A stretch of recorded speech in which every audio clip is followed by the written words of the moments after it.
अस्सलाम वालेकुम, a very good morning from new Pakistan. मैं हूँ हिना सलमान। व्यू सबसे पहले बात करते हैं मौसम की, क्योंकि मौसम जो है वो बहुत ही ख़राब है। ख़ास तौर पे लाहौर की बात की जाए तो स्मॉग के जो बादल हैं हर तरफ घिरे हुए हैं, और पाकिस्तान में अगर टोटली बात की जाए तो फ़िज़ाई आलूदगी एक संगीन और माहौलियाती सेहत का बहरान बन चुकी है।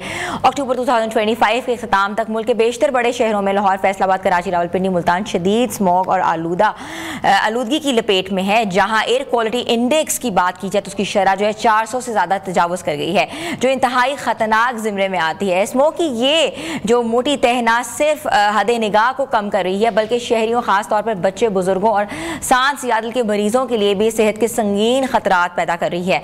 डॉक्टर्स के मुताबिक इस सतह की आलूदगी में सिर्फ चंद घंटे गुजारना भी सांस की बीमारियां, दमे, एलर्जी और आंखों की जलन में इजाफा कर सकता है। इदाद-ओ-शुमार के मुताबिक साल 2024 में पाकिस्तान की औसतन पार्टिकुलर मैटर 2.5 सतह और 73.7 माइक्रोग्राम फी मुकब मीटर रही है, जो आलमी इदारा सेहत WHO के मुकर्ररा मेयार से तकरीबन 15 गुना ज़्यादा है। यही वजह है कि पाकिस्तान दुनिया के कहते के बदतरीन मुल्कों में शुमार है, जहाँ आलूदगी बहुत ज़्यादा है।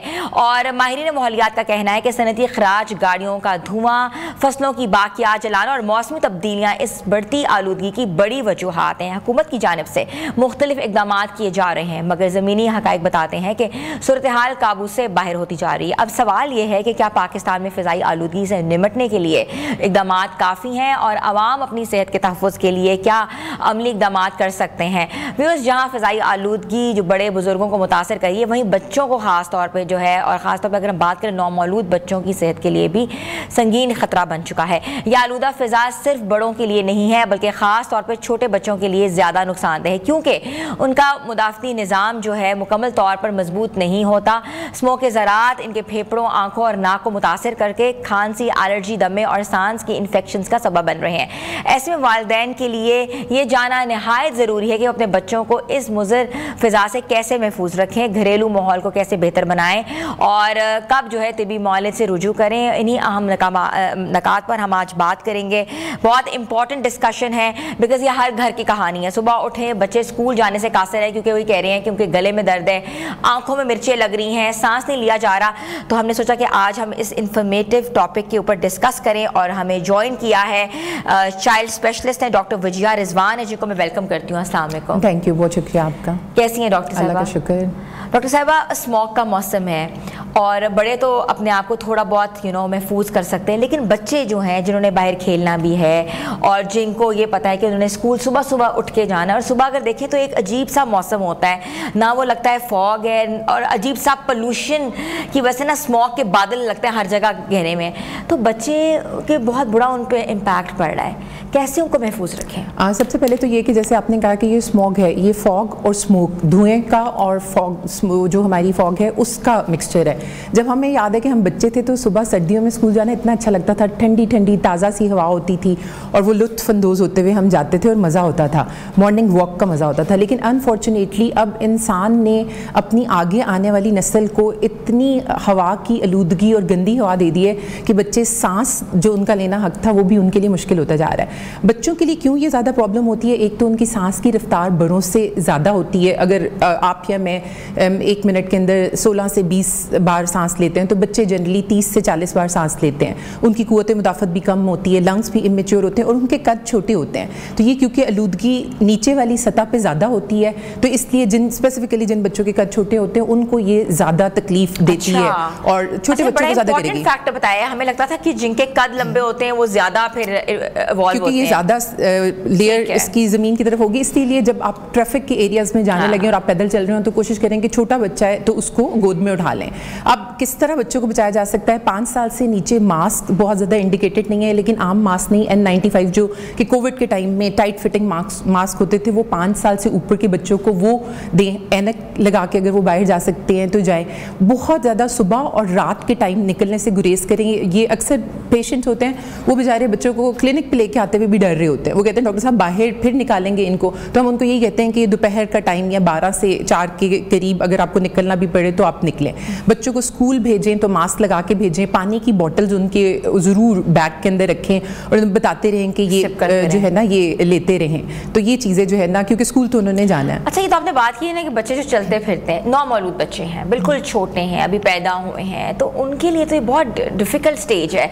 ऑब्वियसली कहते हैं ना कि पहला छिला जो होता है वो भी बहुत इंपॉर्टेंस रखता है, और इस मौसम में बच्चे बीमार होते हैं, ब्रोंकाइटिस हो जाता है और हैवी इन्फेक्शंस लंग्स में हो जाती हैं, वो कैसे महफूज रहें? देखिए, उसका तो बहुत ज़्यादा आसान हल है ना, क्योंकि वो तो आपकी जिम्मेदारी पे है। फिर जहाँ हुकूमत जिम्मेदारी का मुजाहरा कर रही है, वहाँ आपने भी वालिदैन के तौर पे जिम्मेदारी का मुजाहरा करना है।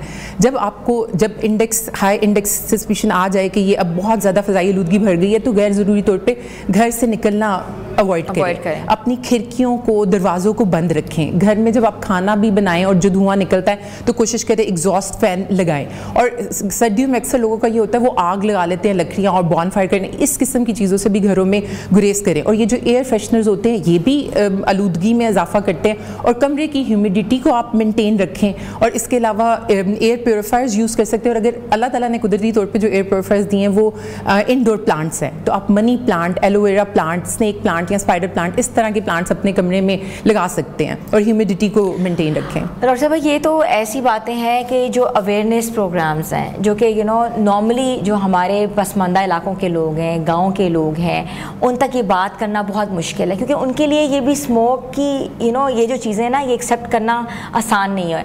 तो हम उन बच्चों के लिए क्या कर सकते हैं जो लोग डिजर्टेड एरियाज़ में रहते हैं, जो लोग फार फ्लंग एरियाज़ में रहते हैं, जिनके खुले इलाके हैं, खेत खलियान हैं, वो लोग बच्चे क्या करें? देखिए, अगर तो वो बहुत खुले हैं जितने उनके हैं, तो ये हमारे इलाकों में दो कि हर जगह पे ज़्यादा ये क्रॉस बॉर्डर भी आता है, इंडिया से हमें आती है, वहाँ पे फसलें जलाई जाती हैं, जो किसान फसलें जलाते हैं, वो भी आपको जो आपकी वो है जो बच जाती है फसल, उसको ना जलाएं।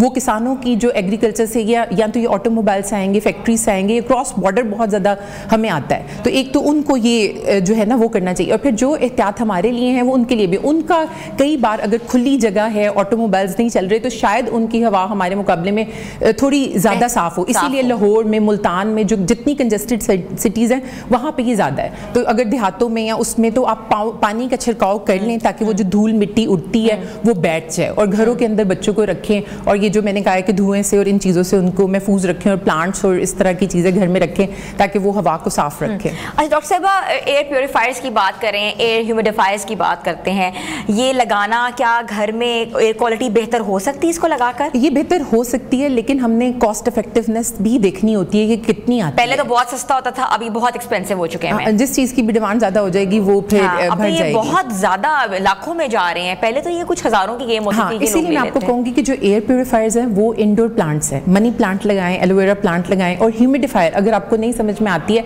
तो आप ह्यूमिडिफायर मतलब अगर आप उबला हुआ पानी उसमें नमक डाल के, वो भी उसकी भी जब भाप आएगी तो वो भी ह्यूमिडिटी को मेंटेन करेगा। अच्छा, उबले हुए पानी में नमक ऐड करके कमरे के अंदर वो अगर वो उसकी भाप उड़ेगी ना, ह्यूमिडिटी, तो वो भी मेंटेन कर जाएगा। इसके अलावा अगर आप रात में हीटर भी लगाते हैं अपने कमरे के अंदर, वैसे तो सोने से पहले उसको ऑफ करें, लेकिन अगर लगाते हैं उसके आगे भी अगर आप एक पानी का बाउल रख देते हैं तो उधर से भी वेपर्स निकलते रहेंगे, बहारत निकलते रहेंगे, जो कि उसकी ह्यूमिडिटी को मेंटेन रखेंगे।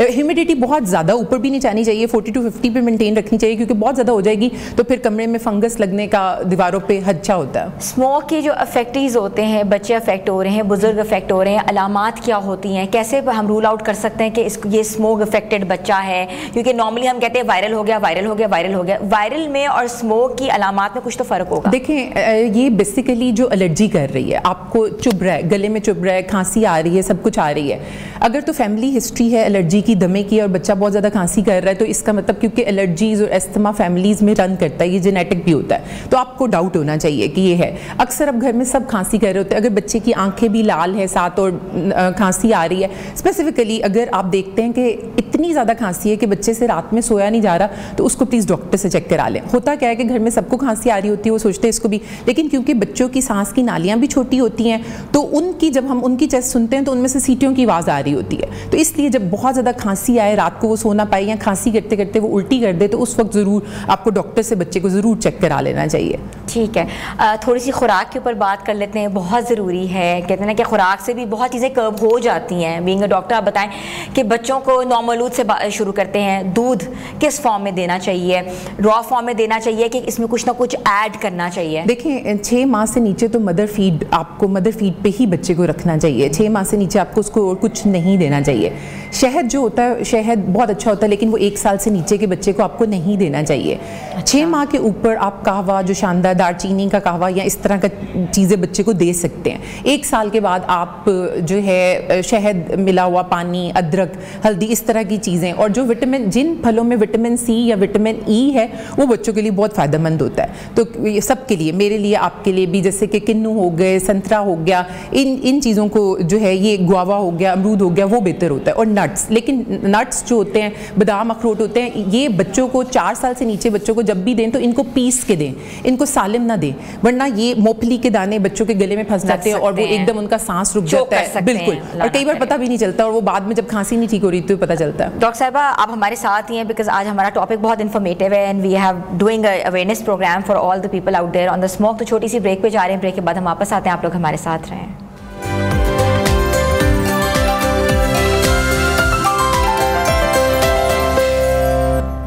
Welcome back viewers. ब्रेक से जाने से पहले हम बात कर रहे थे स्मोक की और बच्चों पे जो इम्पैक्ट पड़ा है, बच्चे बीमार हो रहे हैं, एलर्जी का शिकार हो रहे हैं, आंखों में जलन हो रही है, तो कैसे हम इन चीज़ों के ना कहते हैं लड़ सकते हैं, कर्ब कर सकते हैं। और डॉक्टर साहिबा हमारे साथ मौजूद हैं, डॉक्टर वजिया रिजवान साहिबा। डॉक्टर साहिबा हम बात कर रहे थे कि बच्चों की खुराक के हवाले से आपने कहा नट्स भी देने चाहिए, लेकिन एक एज होती है जिसमें दिए जाते हैं। शहद जो 1 साल से छोटे बच्चे को नहीं चटाना चाहिए। दूध जो है ऑब्वियसली माँ का दूध पीते हैं तो सही है, लेकिन अगर दूध डब्बे का पीते हैं जो बहुत ज़्यादा उनको एस्थमा क्रिएट कर रहा है या बहुत कंजेशन कर रहा है, तो उनको क्या करना चाहिए? देखिए क्या कहते हैं, माँ का दूध या फिर माँ, सबसे पहले आपको ये करना चाहिए कि आप माँ का दूध जो है दे। खुला दूध गैर इंसानी होता है, गाय, भैंस, बकरी का, उनसे आपको 1 साल तक उसको अवॉइड कराना चाहिए। माँ का दूध नहीं पीता तो सीधा आप गाय का दूध लगाएं, भैंस का दूध भारी होता है, कोई ऐसी बात है? नहीं, कोशिश ये करनी चाहिए। ये जो होते हैं ये गैर इंसानी दूध होते हैं ना, तो जैसे कि मैं कहती हूँ कि ये एलर्जीज को प्रोन करते हैं। इस्लाम ने तो रज़ाई माँ का कॉन्सेप्ट दिया हुआ है। कोशिश तो आपको यही करनी चाहिए कि आप ह्यूमन मिल्क ही पिलाएं। 6 माह के बाद आप दूध के अलावा ठोस ग़िज़ा ऐड करना शुरू कर दें, ताकि अगर मदर का दूध कम भी आ रहा है तो वो रिक्वायरमेंट उसकी जो है दूसरी चीज़ों से पूरी हो जाए, कि आहिस्ता आहिस्ता करके आपको ठोस ग़िज़ा देनी चाहिए बच्चों को। तो ये जो जैसे कहवा हो गया, जोशांदा हो गया, ये बहुत ज़्यादा गर्म ना हो, लेकिन ये गले को साफ रखने में जो है असर देता है। या छोटे-छोटे चम्मच से आप थोड़ा बिल्कुल वो दे सकते हैं जो है ना उसको। लेकिन 1 साल जो नट्स का मैं कह रही थी, वो 4 साल से नीचे सालिम नहीं, उनको पीस के आपको देना चाहिए। वो भी आपकी कुव्वत मुदाफ़त को बढ़ाते हैं और इम्यूनिटी को बढ़ाते हैं। और जो स्पिनच होता है या पत्ते वाली सब्जियां होती हैं, ये आयरन, फुलाद आपको देते हैं, विटामिन डी दूध से आपको मिल सकता है। अच्छा डॉक्टर साहब, एक सवाल है जो मेरे जहन में काफ़ी अरसे से है कि बच्चों को रॉ फॉर्म में देसी घी देना चाहिए 1 चम्मच? अक्सर हर्बलिस्ट कहते हैं कि सुबह निहार मुँह बच्चों को हल्का सा नीम गर्म देसी घी का चम्मच पिला दें, कभी कुछ नहीं होगा, कि ऐसी मिथ है? नहीं, बिल्कुल इसका कोई भी, इसका साइंस से कोई भी तल्लुक नहीं है, बल्कि क्योंकि ये कई बार ले के अंदर जाना मुश्किल होता है तो बच्चों को वॉमिटिंग भी आ सकती है या वो चोक भी कर सकते हैं। तो बहुत छोटे बच्चों के साथ तो ये बिल्कुल भी आप बिल्कुल ना करें। डॉक्टर साहब चोक की बात हुई है, हमने पिछले दिनों में देखा बहुत सी रिपोर्ट्स हुई हैं, ऐसे बच्चे नौमौलूद जो रात को दूध पीते हुए चोक कर गए, और हमने भी देखा है बहुत ज़्यादा। उसके साथ साथ ये भी होता है कि उनको नज़ला है और ज़ुकाम है, दूध पी रहे हैं तब भी चोक कर गए क्योंकि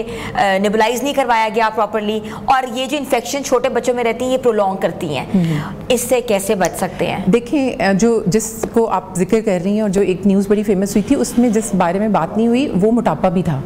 ये ओबेसिटी भी, जो जब भी पेरेंट्स मेरे पास आते हैं और उनका बच्चा हेल्दी होता है तो वो कहते हैं डॉक्टर साहब उसका बच्चा इतना मोटा, और वो तो मैं बताती हूँ कि ओबेसिटी भी प्रॉब्लम है। जैसे कम वजन होना बहुत प्रॉब्लम्स लेके आता है, इस तरह मोटापा भी मेल नरिशमेंट ही है। वो भी अपने, जो बच्चे बहुत ज़्यादा मोटे होते हैं उनमें सडन इन्फेंट डेथ होने का, या क्योंकि उनकी स्लीप एपनिया होता है, उनका सोते सोते सांस भी रुकने का खदशा हो जाता है। तो बच्चे के ये ना सोचें कि बच्चे को आपने मोटा नहीं करना, आपने उसको हेल्दी रखना है। प्रॉपर उसका वजन मेंटेन होना चाहिए। और बाकी जो बहुत छोटे बच्चे होते हैं जो नौमौलूद होते हैं उनको हम यही कहते हैं कि आपने उल्टा नहीं लिटाना, क्योंकि कई बार आप उनको उल्टा लिटाते हैं, उनका नाक खुद उस तरीके से हो जाता है, और उनको अनअटेंडेड ना छोड़ें।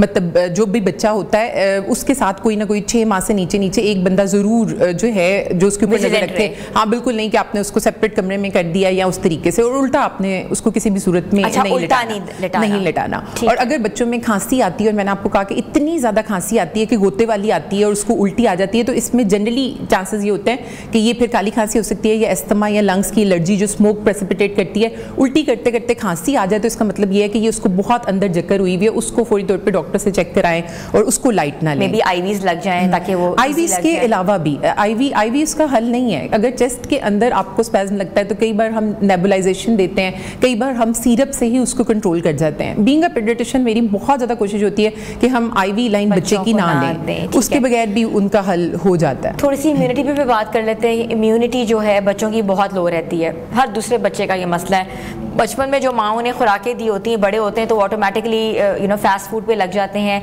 या चिप्स वगैरह, जूसेस, इस तरह की चीज़ें ईजी रहते हैं कि हमें बाजार से ये चीज़ें ला दो, it will B fulfilling for them.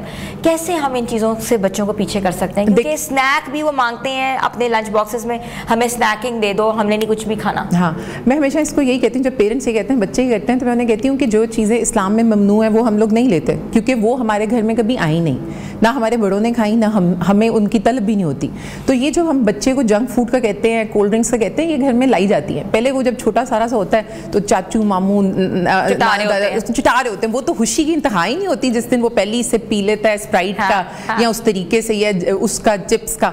तो वो कई बार अगर हम बात करते हैं ना कि बच्चे, और ये हमें पूरी कम्युनिटी की थिंकिंग चेंज करनी पड़ेगी। जैसे चाइनीज़ को आप देख लें, वो चाय वगैरह नहीं पीते हैं, वो गर्म पानी पिएंगे, गर्म पानी पिएंगे, कहवा पिएंगे। तो ये एक पूरी की पूरी नेशन की एक थिंकिंग होती है जिसमें हाल ही हम बच्चों को या उसको नहीं कर सकते। तो हेल्दी हैबिट्स को आपको प्रमोट करना चाहिए टीवी पे, या उस तरीके से लाइट सी वर्जिश को प्रमोट करना चाहिए इन चीज़ों को। लेकिन जब तक ये पूरी कम्युनिटी अपना माइंडसेट चेंज नहीं करती, तब तक लॉन्ग टर्म में चेंज हम नहीं देख सकते। ठीक है डॉक्टर साहब, एक नॉर्मल घर में अगर किसी को ये प्रॉब्लम्स हैं, जैसे एलर्जीज हैं, आंखों की इन्फेक्शन, स्मोक से रिलेटेड इश्यूज हैं, तो आप उनको कौन कौन सी मेडिसिन प्रिस्क्राइब कर सकती नॉर्मली? क्योंकि वी आर अवेयरिंग एवरीवन कि जिनके घर में कोई इश्यूज हैं तो उनको पता लग सके कि उनके घर में क्या क्या चीज़ें फर्स्ट एड में होनी चाहिए। देखें, मैं हमेशा ये कहती हूँ कि जो मेडिसिन है ना, जो दवाई है, डॉक्टर का काम दवाई लिखना नहीं है।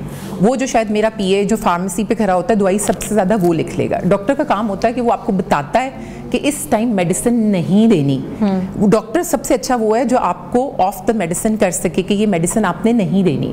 इसलिए दवाइयाँ कोई खुद से, मैं कभी भी मैं कहती हूँ कि दवाई जितनी कम, क्योंकि वो भी एक चीज़ आप अंदर लेके जा रहे हैं, कोई भी दवाई अपने साइड इफेक्ट के अलावा तो नहीं होगी, उसको तब यूज़ करें जब उसके बगैर हल नहीं है। तो आप घरेलू टोटके से, WHO भी कहती है कि 6 साल से नीचे बच्चों में खांसी के सिरप नहीं देने चाहिए, जुशांदा देना चाहिए, कहवा देना चाहिए। 1 साल से ऊपर है तो आप अदरक, शहद, उसका नीम गर्म पानी करके उसको दे सकती हैं। तो गले को आपने साफ रखना है तो नीम, आप इस तरह की चीज़ें देखें, पानी की हाइड्रेशन ज़्यादा रखें, फ्रूट्स से, जिसमें मैंने बताया विटामिन सी है, विटामिन ई है, हेल्दी डाइट को उसको ऊपर रखें तो वो ज़्यादा बेहतर है। और अगर हल्की फुल्की खांसी है, जुशांदा, कहवा, ग्रीन टी, इन चीज़ों से वो बेहतर हो जाएगी। बच्चे अक्सर जो है खांसी की वजह से, नज़ले की वजह से नहीं सो पाते, तो ये भी मार्केट में इंट्रोड्यूस हुआ कि ऑल्बिस ऑयल्स या ऐसे ऑयल्स आप इनके पिलो के ऊपर अगर थोड़ा स्प्रे कर दो तो ऑटोमेटिकली इनकी स्लीप बेहतर होगी। ये करना चाहिए? नहीं करना चाहिए। कई बार विक्स लगाने से उसके वेपर्स कई बार खतरनाक होते हैं। तो इस तरह की चीज़ें आपको नहीं करनी चाहिए। आपको नहीं पता,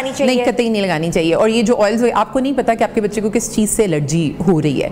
जो बच्चे एलर्जी से प्रोन होते हैं, ये हमारी स्किन के डेड सेल गिरते हैं और वो बेडशीट्स पे गिरते हैं, रात को वो भी इनहेल करते हैं तो प्रॉब्लम होती है। ये जो मॉस्किटो के हमने कमरों के अंदर वो जो फ्यूम्स लगाए हुए होते हैं, लिक्विड लगाए होते हैं, कईयों को उनसे एलर्जी हो रही है। तो मैं कहती हूँ रैकेट यूज़ करें मच्छर वगैरह को मारने के लिए। जो बच्चे ज़्यादा एलर्जिक हैं उनकी कोशिश करें कि डेली बेडशीट चेंज करें। अगर नहीं कर सकते और वो छोटे हैं तो प्लास्टिक की शीट्स बिछा लें, वो ज़्यादा बेहतर है, क्योंकि डेड सेल उसके ऊपर गिरते हैं, उनके ऊपर डस्ट माइट्स यूरिन करते हैं, वही वो इनहेल कर रहे होते हैं, इसीलिए रात के टाइम कई बार जो है खांसी वगैरह ज़्यादा होती है। विक्स और इस तरह के ऑयल्स का इस्तेमाल नहीं करना और कमरे की ह्यूमिडिटी को जरूर मेंटेन रखें। अगर आपको लगता है कि कमरे में आपने हीटर थोड़ी देर के लिए चलाया तो उसके आगे बाउल रख दें कि वो वेपर्स बने, और उसकी ह्यूमिडिटी को मेंटेन रखें। कमरे की सफाई का ध्यान रखें, डस्टिंग प्रॉपर तरीके से जो है ना उसकी कराएं ताकि वो बच्चों को प्रॉब्लम ना हो। अच्छा डॉक्टर साहब, डेंगू भी बहुत ज़्यादा फैला हुआ है आजकल, हमने देखा है हॉस्पिटल्स भरे में इवन बच्चों को भी बहुत ज़्यादा डेंगू का शिकार हो रहे हैं, तो उनकी जो इम्यूनिटी है कैसे बढ़ सकती है?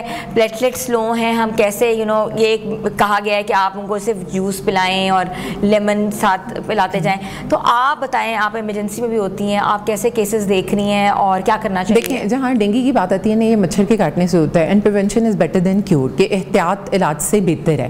प्लेटलेट काउंट इसमें बहुत नीचे जाता है, लेकिन इसमें मसला डेंगू के अंदर प्लेटलेट काउंट के नीचे जाने से नहीं हो रहा होता। जिनके प्लेटलेट काउंट वो पुराना ज़माना था 2010-12 के करीब का, पत्ते खा लो कि प्लेटलेट काउंट को ऊपर बढ़ाना है। अब अगर प्लेटलेट काउंट बहुत कम भी होता है तो हम उसको प्लेटलेट भी ट्रांसफ्यूज़ नहीं करते, हमें पता होता है वक्त के साथ साथ खुद ऊपर आ जाएगा। डेंगू में सबसे ज़्यादा मसला ये होता है कि डेंगू बुखार दो तरह का होता है। एक में लीकेज स्टार्ट हो जाती है कि जो हमारी नसों में पानी होता है वो बाहर निकल के जो थर्ड स्पेसेस होती हैं, जो मतलब बॉडी में से बीपी कम होने का खतरा होता है, या जिस्म के जो कैविटीज़ होती हैं उनमें पानी या लंग्स में पानी पड़ने का खतरा होता है, वो एक सीरियस कंडीशन होती है। तो अगर आपको डेंगू की अलामत आती हैं, डॉक्टर्स के पास जाएं ताकि एक बार वो तसल्ली करके देख लें कि इसमें कहीं लीकेज फेज नहीं है। इसका प्लेटलेट काउंट से कोई बहुत ज़्यादा नहीं है, बल्कि क्योंकि लीकेज स्टार्ट हो रही होती है और जब वो खुद से ओवर हाइड्रेट कर रहे होते हैं, बहुत ज़्यादा पानी पी रहे होते हैं या चीज़ें ले रहे होते हैं लिक्विड्स, तो कई बार वो भी हमारे पास फ्लूइड ओवरलोड, यानी कि उनमें फिर गैर ज़रूरी जगहों पे जिस्म के अंदर पानी की मिकदार बहुत ज़्यादा हो जाती है। तो उसमें भी अगर आपको डेंगू की अलामत है, डॉक्टर से रुजू करें।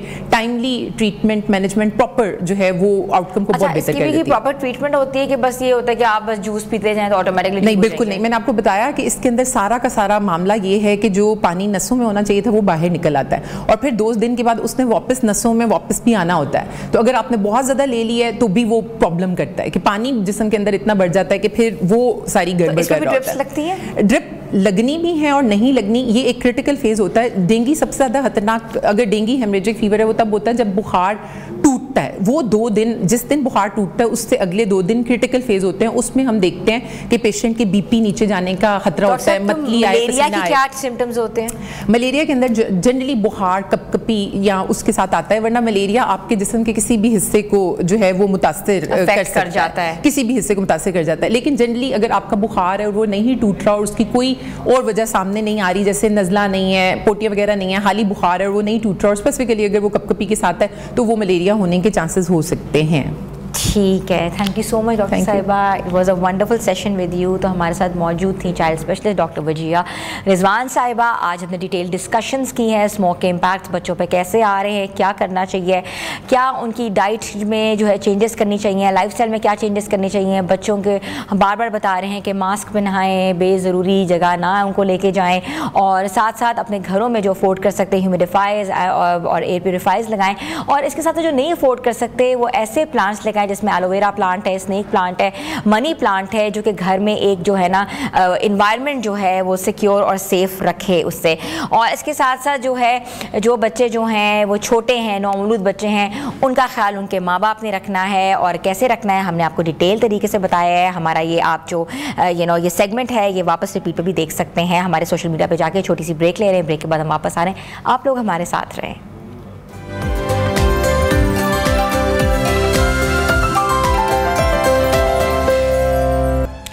Welcome back viewers. एक ज़बरदस्ती खबर आपके साथ शेयर करते हैं। आपको तो पता ही है कि दुनिया जो है वो तेज़ी से बदल रही है, मगर अब सियासत में भी इंसानों के साथ मसनूई जहानत के किरदार बढ़ते जा रहे हैं। इस हवाले से एक हैरानकुन खबर जो सामने आई है यूरोपीय मुल्क अल्बानिया से।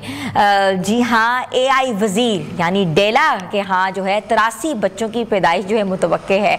मतलब कि AI वज़ीर जो है उसके यहाँ जो है वो बच्चे पैदा होंगे, और वो कैसे होंगे हम आपको बताते हैं। आपने बिल्कुल दुरुस्त सुना होगा, अल्बानिया के वज़ीर आज़म एडी रामे ने बर्लिन ग्लोबल डायलॉग कॉन्फ्रेंस में ये ऐलान किया है कि उनकी AI वज़ीर जो है डेला बहुत जल्द 83 बच्चों को जन्म देने वाली है। मगर ये बच्चे हकीकी नहीं हैं, डरे मत। आप ये समझ रहे होंगे कि 83 बच्चे जो हैं एकदम से पैदा हो गए हैं, बल्कि डिजिटल AI जो है असिस्टेंट्स हैं जो हुकूमत के 83 अरकान पार्लियामेंट के लिए काम करेंगे। वज़ीर आज़म के मुताबिक हर AI बच्चा एक पार्लिमानी रुकन के मावन के तौर पर काम करेगा। इजलास इजलासों के नोटिस तैयार करेगा, फैसला का रिकॉर्ड करेगा और अरकान को फौरी तजावीज़ भी फराहम करेगा। ये AI असिस्टेंट्स यहाँ तक कर सकेंगे कि अगर कोई रुकन इजलास के दौरान जो है कॉफ़ी पीने के लिए बाहर चला गया तो वापसी पर ये असिस्टेंट्स उसे इजलास में होने वाली तमाम मीटिंग्स के बारे में आगाह भी करेगा। वज़ीर आज़म एडी रामे ने बताया है कि डेला के ये बच्चे अपनी माँ को पहचानेंगे और यूरोपीय यूनियन के कवानीन से भी मुकम्मल तौर पर हमाहंग होंगे। ये डिजिटल टीम साल 2026 तक मुकम्मल तौर पर फाल हो जाएगी और याद रहे कि डेला दुनिया की पहली मस्नूई ज़हानत से बनी वजीर है जिन्हें सितंबर 2025 में अल्बानिया की हुकूमत ने मुतारिफ कराया था। रवायती अल्बानी लिबास में मलबूस डेला ने अपने पहले खिताब में कहा था कि मैं इंसानों की जगह लेने नहीं बल्कि उनकी मदद के लिए आई हूँ। नाज़रीन, शायद मुस्तकबिल का यही मंजरनामा है कि अब कोई ख्वाब नहीं रहा जहाँ पार्लियामेंट में इंसानी रहनुमाओं के साथ साथ AI वजीर और डिजिटल मावनीन भी बैठे होंगे। सवाल ये है कि आने वाले वक्त में मसनूई ज़हानत और इंसानी सियासत के दरमियान एक नया तवाज़ुन पैदा करेगा। तो ये सवाल हम आप पे छोड़ते हैं कि आगे आने दिनों में हम देखेंगे कि हमें ये नहीं पता लगेगा कि हमारे साथ जो है वो AI बैठी हुई है कि इंसानी बैठा हुआ है। इंसानी रूप धारे जो है AI जो है अब जो है लोगों की मदद करेगी। अब लोग भी उनको पहचान नहीं पाएंगे, मगर बदलते वक्त के साथ साथ जिस तरह टेक्नोलॉजी बदल गई हैं तो उस तरह चीज़ें भी बदल जाएंगी। और ना सिर्फ चीज़ें बदल जाएंगी, मतलब कि साइंस और टेक्नोलॉजी में कहते हैं ना कि दिन दुगनी रात चुगनी तरक्की भी हो रही है। और उस तरक्की के साथ साथ देखना ये है कि AI जो है इंसानी प्रॉम्प्ट के बगैर काम कर पाएगी कि नहीं कर पाएगी, ये भी फैसला हम आप पे छोड़ते हैं। छोटी सी ब्रेक पे जा रहे हैं, ब्रेक के बाद हम वापस आते हैं। आप लोग हमारे साथ रहें।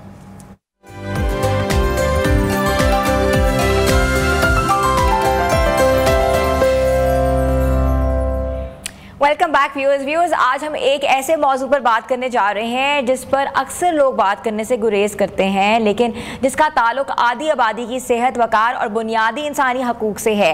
हाल ही में 25 साला पाकिस्तानी शहरी महानूर उमर ने एक जुर्रतमंदाना कदम उठाते हुए सैनिटरी पैड्स पर 40% टैक्स के खिलाफ लाहौर हाई कोर्ट में एक आईनी दरख्वास्त दायर की है।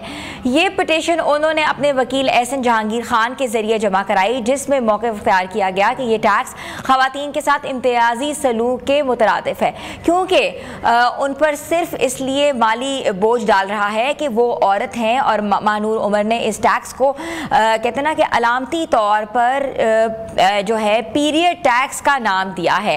एक ऐसा तस्वुर जो दुनिया के कई ममालिक में ज़ेर बहस रहा है और जहाँ अब भी सैनिटरी प्रोडक्ट्स को जो है लग्जरी आइटम्स नहीं बल्कि खवातीन की बुनियादी ज़रूरत के तौर पर तस्लीम करके उन पर टैक्स ख़त्म किया जा चुका है। पाकिस्तान में यह मसला अब भी जो एक खामोश मौजू है, जिसकी वजह से लाखों खवातीन को ना सिर्फ माली मुश्किलात बल्कि सेहत के संगीन खतरात और समाजी जो शर्मिंदगी का भी सामना करना पड़ता है। और आज हम बात करेंगे ये पिटीशन क्यों है, अहम थी और इसके कानूनी तकाजे क्या थे और समाजी पहलू क्या है, और पाकिस्तान में खवातीन की सेहत के हवाले से आगे का रास्ता क्या होना चाहिए।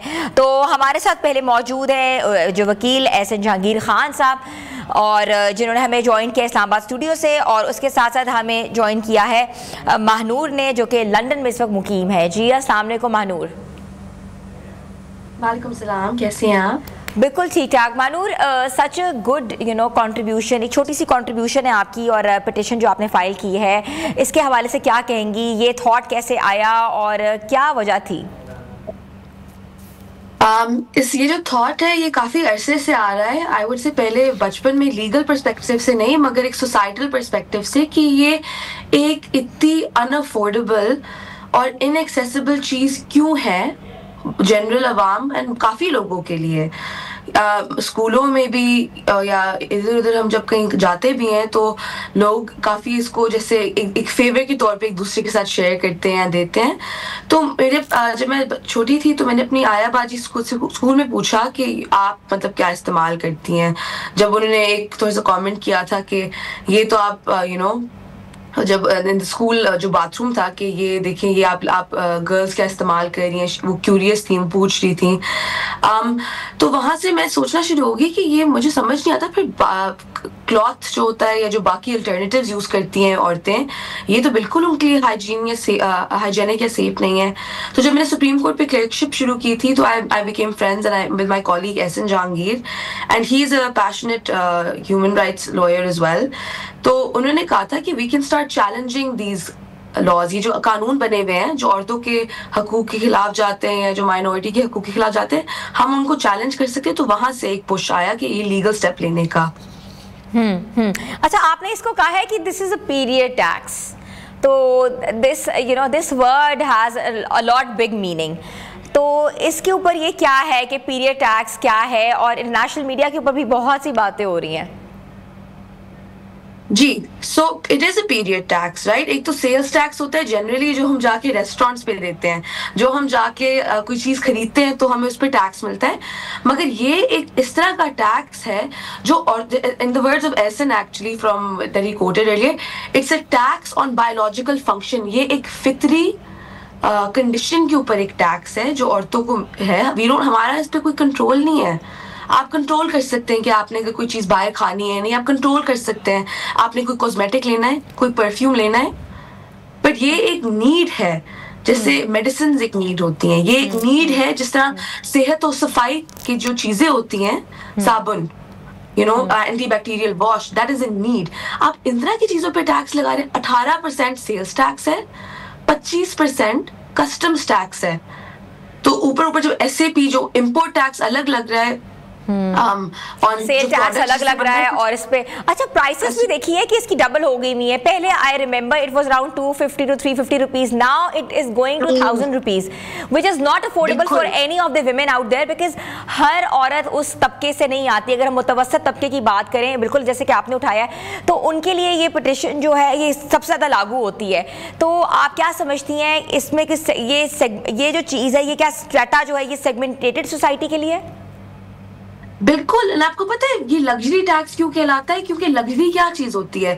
लग्जरी वो चीज होती है ना जो सिर्फ सर्टेन तबके के लोग अफोर्ड कर पाते हैं। और आई वुड से कि पाकिस्तान में तो हालात इस तरह के हो गए हैं कि अब तो अपर मिडिल क्लास लोग भी कहना शुरू हो गए कि क्या हो गया प्राइसेस को, राइट। कोई ऐसा बंदा नहीं है जो कंप्लेन नहीं कर रहे उनका मंथली एक्सपेंडिचर अब कितना ज्यादा हो गया। कोई डिस्पोजेबल इनकम है ही नहीं अब किसी के पास कि वो अपनी शौक या अपनी किसी और चीज पे स्पेंड करें। आधे ज्यादा पैसे तो चले ही जाते हैं सबके सिर्फ लिविंग एक्सपेंसेस पे। तो काफी ज्यादा स्ट्रैटेजी मैं कहूँगी कि हमारी सोसाइटी डिवाइड हो गई है कि ये कुछ ऐसी चीजें हैं, जरूरत की चीजें, अगर सिर्फ एक स्मॉल परसेंटेज आपकी सोसाइटी में अफोर्ड कर पाती तो कुछ तो हम गलत कर रहे हैं ना। ठीक है, we will be coming back to you, but इस वक्त मैं बात करूंगी एहसन जहांगीर खान साहब से, जिन्होंने आपका साथ दिया है, पिटिशन दायर की है। जी एहसन, आप ये बताएगा कि इस पिटिशन का बुनियादी और कानूनी मौक़िफ़ क्या है? जी, दावत देने का बहुत शुक्रिया। कानूनी मौक़िफ़ तो ये है कि आइन का आर्टिकल 25A कहता है कि इक्वालिटी बिटवीन सिटीजन्स, तो ये तो बिल्कुल भी इक्वालिटी के ऑपोजिट है कि जैसे आप लोग बात कर रहे थे कि एक बायोलॉजिकल फंक्शन को टैक्स कर रहे हैं। मेरी थ्योरी इसके पीछे ये है कि ये टैक्स आज तक इसलिए हो रहा था क्योंकि टैक्स की पॉलिसी बनाने वाले या फिस्कल स्टैट्यूट बनाने वाले लोग जो हैं वो अशराफिया के हैं, और अशराफिया में से भी आधे मर्द हैं जो बनाते हैं। ऐसा नहीं है कि ख़वातीन जो हैं फाइनेंस मिनिस्ट्री में नहीं आई, जो उन्होंने फाइनेंस की पोजीशंस पे सर्व नहीं किया, पर ज़्यादातर जो थी वो भी अशराफिया से थी। तो किसी को कभी एहसास ही नहीं हुआ कि ये कितनी गलत चीज़ हम कर रहे हैं। सेल्स टैक्स एक्ट का 6 शेड्यूल जो एग्जेम्पशंस रिकॉर्ड करता है, फेडरल गवर्नमेंट जो है एग्जेम्पशंस देती है, उसमें कुछ एग्जेम्पशंस आपने अपने सफारती ताल्लुकात बेहतर करने के लिए कुछ ममालिक के लोगों को दी और उनके प्रोडक्ट्स को दी, और फिर कुछ एग्जेम्पशंस आपने बाकी तिब्बी चीज़ों के लिए दी। फिर कुछ एग्जेम्पशंस हैं जो चीज़ें सिर्फ अशराफिया के इस्तेमाल की हैं, जैसे प्रोसेस चीज़ हो गया और फला। तो अगर आप उन चीज़ों को एग्जेम्पशन दे सकते हैं तो ये तो एक नेसेसरी आइटम है। जस्ट बिकॉज आप एक औरत नहीं है इसका ये मतलब तो नहीं है कि आपके लिए ये नेसेसरी नहीं है या उनके लिए नेसेसरी नहीं है। तो मुझे नहीं लगता कि इस पिटिशन के बाद कोई प्राइसेस इतनी ड्रास्टिकली कम हो जाएंगी कि अचानक से लोग ख़रीदना शुरू हो जाएंगे। और मुझे ये ज़रूर लगता है कि इस पिटिशन के बाद अवेयरनेस इस तरह बढ़ जाएगी कि ये चीज़ ऐसी नहीं है कि आप इसके इस्तेमाल को शर्मिंदगी की निगाह से देखें या आप इसके बारे में बात ना करें या इसके ऊपर एक टैबू लगा रहे। बिल्कुल ऐसा ही है। अच्छा ये बताइएगा कि ये जो टैक्स आइन के तहत जो है मसाफात या सेहत के हक की खिलाफ वर्जी तस्वर किया जा सकता है? जी जी बिल्कुल, आपका राइट टू लाइफ डिस्टर्ब करता है जी। सुप्रीम कोर्ट काफ़ी दफ़ा ये होल्ड कर चुका है कि आपको सिर्फ राइट टू लाइफ नहीं है, you should be able to enjoy your life meaningfully. अगर एक औरत माहवारी जो उसकी ज़िंदगी का हिस्सा है और रिप्रोडक्टिव एज में काफ़ी कुछ डेकेड्स तक उसकी, ऑलमोस्ट 4 डेकेड्स तक उसकी ज़िंदगी का हिस्सा रहता है, तो आप उनका एक तरह से तो राइट टू लाइफ छीन रहे हैं। उनका राइट टू लाइफ एंजॉयबल नहीं है, आप उनको टैक्स कर रहे हैं, उनकी डिग्निटी के ऊपर टैक्स कर रहे हैं ना आप बायोलॉजिकल फंक्शन। हाँ ठीक है। अच्छा, लग्जरी टैक्सेस के ऊपर है कि ये तो एक मखसूस तबके के लिए, जैसे कि हमने पहले ही बात की है, हो चुका हुआ है, मुतवसत तबका तो इसके करीब में भी नहीं आ सकता। तो अभी मुझे ये बताइएगा कि क्या अदालती दलाइल हैं इसमें, क्या मौक़िफ़ जो है हुकूमती मौक़िफ़ रहा है इस हवाले से? जी अभी तो प्रिलिमिनरी हियरिंग के बाद नोटिस जारी हुए थे वफाकी हुकूमत को और मिनिस्ट्री ऑफ फाइनेंस को, तो अभी तो उनका मौक़िफ़ हमने नहीं देखा, but when it does come to it तो we will obviously make the country aware what the federal government thinks about it, and I hope that they think positively about this and not negatively. हाँ इंशाल्लाह, hope for the best. Mahnoor, मैं आप क्या रुख करूँगी, अच्छा हमारे माशरे में इस बात को डिस्कस करना भी is a taboo and you know people does not want to talk about it, और ये कहा जाता है कि यू नो हमेशा से इसको खामोशी इख्तियार कर दी जाती है। इवन के देखा महनूर, पब्लिक वॉशरूम्स अगर यूज़ करें तो अगर अवेलेबिलिटी भी होती है, रैक्स पे लगे रहते, they ask you for double triple money for 1 pad. क्या कहेंगी? मैं यही कहूंगी कि एक और आई थिंक वजह जिसकी वजह से हमारे जो कानूनदान है और जो लॉ मेकर्स हैं उन्होंने इस चीज़ को नज़रअंदाज किया है, क्योंकि हम इस पे बात ही नहीं करते। सोचें क्या इस पे हमारा जो मजलिस शूरा है उसके अंदर भी कोई बहस हुई है?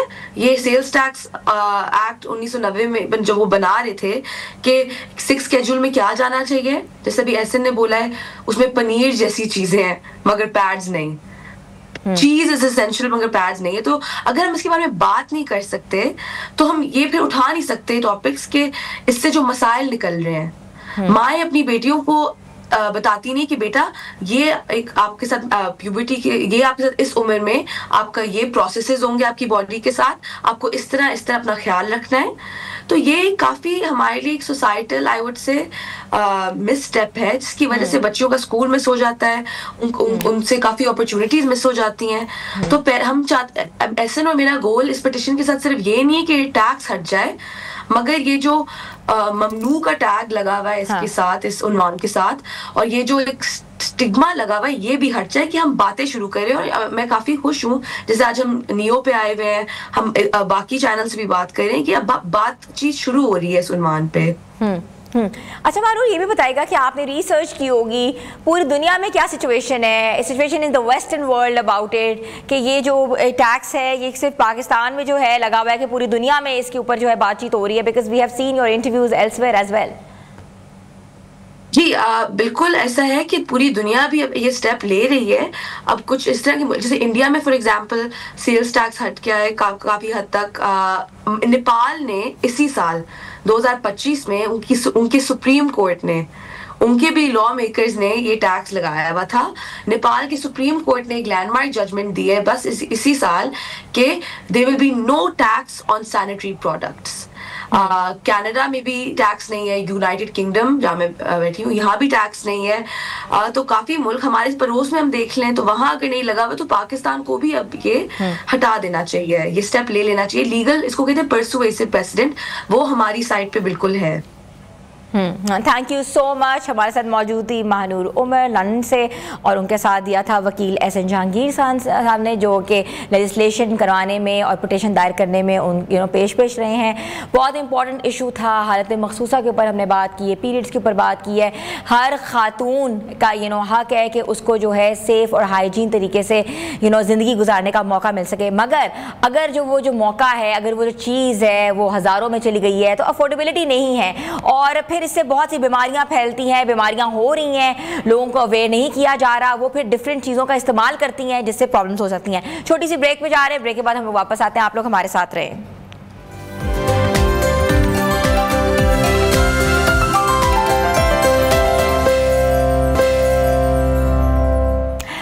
बैक व्यूअर्स बात करते हैं क्रिकेट की। क्रिकेट के मैदानों में एक बार फिर जो है जोश जज्बे का आलम जो है वो देखने में आएगा, जहां एक जाने पाकिस्तान और जनूबी अफ्रीका के दरमियान 3 T20 मैचेस की सीरीज जारी है, वहीं दूसरी तरफ जो है आईसीसी विमेंस वर्ल्ड कप में जनूबी अफ्रीका की टीम ने तारीख रकम कर दी है। कल लाहौर के कजाफी स्टेडियम में पाकिस्तान जनूबी अफ्रीका के दरमियान दूसरा T20 मैच खेला जाएगा। सीरीज के पहले मैच में रावलपिंडी के शायकीन को मायूसी का सामना करना पड़ा, जब पाकिस्तान को 55 रन से शिकस्त का सामना करना पड़ा था।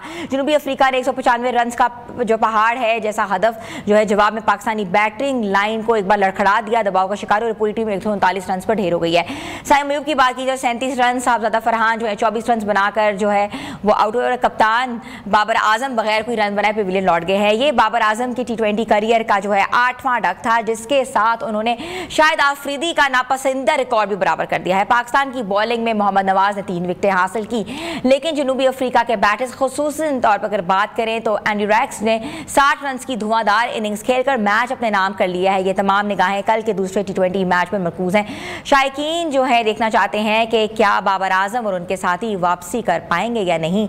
और अगर हम दूसरी जाने बात करें तो विमेंस क्रिकेट टीम में जनूबी अफ्रीका ने एक नई तारीख रकम कर दी है। गुवाहाटी में खेले गए आईसीसी विमेंस वर्ल्ड कप के पहले सेमीफाइनल में जनूबी अफ्रीका ने इंग्लैंड को 125 रन से शिकस्त देकर पहली मरतबा फाइनल में जगह बना ली है।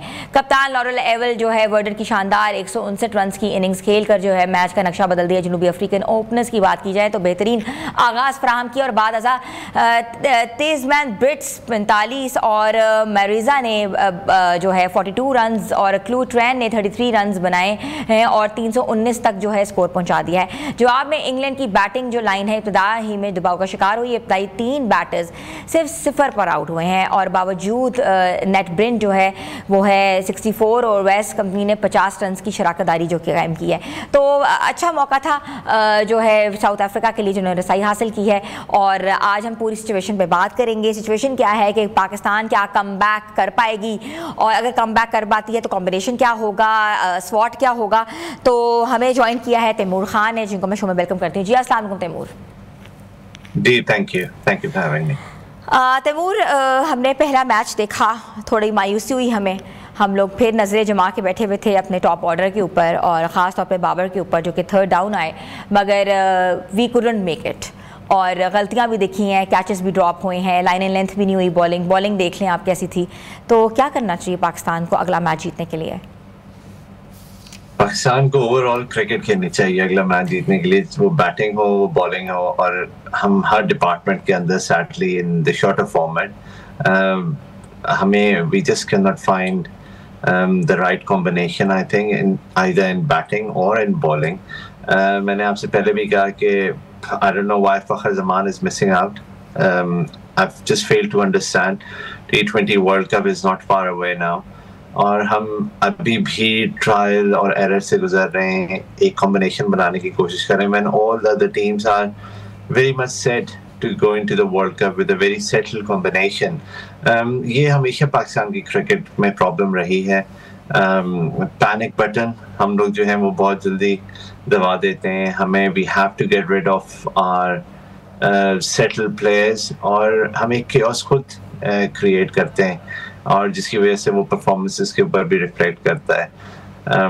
The team, साइम अयूब का आपने बिल्कुल राइटली मेंशन किया कि he has not been in that touch. However, अगर आप देखें पहले मैच में भी उनका 0 के ऊपर उनको एक चांस मिला है, डीप पॉइंट के ऊपर कैच छूटा, and the teams have worked him out. If you look at it, even from the first ball, deep point, अगर आप उनको थोड़ा सा शॉट ऑफ लेंथ करते हैं आउटसाइड द ऑफ स्टंप, वो उसके ऊपर स्लैश करते हैं, फ्लैश करते हैं, and they had a fielder place for that.